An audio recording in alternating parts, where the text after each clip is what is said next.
بسم الله الرحمن الرحيم.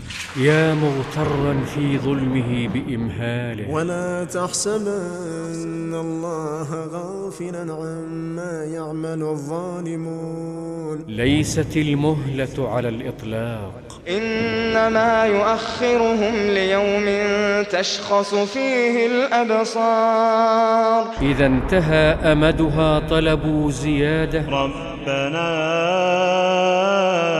أخرنا إلى أجل قريب فيقابلون بتوبيخ: أولم نعمركم ما يتذكر فيه من تذكر وجاءكم النذير. فلو رأيتهم يوم تبدل الأرض غير الأرض والسماوات وقد خرجوا من قبورهم حيارى، وبرزوا لله الواحد القهار. عليهم أمارات الشقاء، يعرف المجرمون بسيماهم فيؤخذ بالنواصي والأقدام.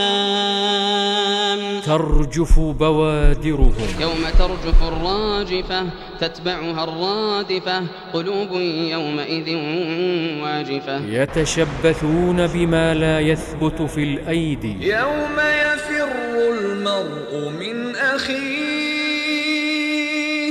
وأمه وأبيه وصاحبته وبنيه لكل امرئ منهم يومئذ شأن يغنيه. أتراهم لم يسمعوا وعيدا. إن يوم الفصل ميقاتهم أجمعين يوم لا يغني مولى عن مولى شيئا يوم لا يغني مولى عن مولى شيئا ولا هم ينصرون. المتقون في الروح وهم في سموم وحميم وظل من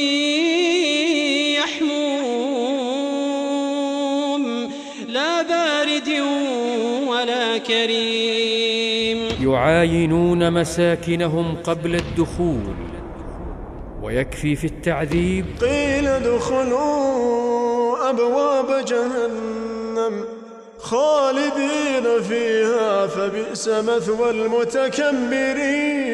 فبادروا إخواني بالتوبة من الذنوب، واقتفوا آثار التوابين، واسلكوا مسالك الأوابين. فستذكرون ما أقول لكم وأفوض أمري إلى الله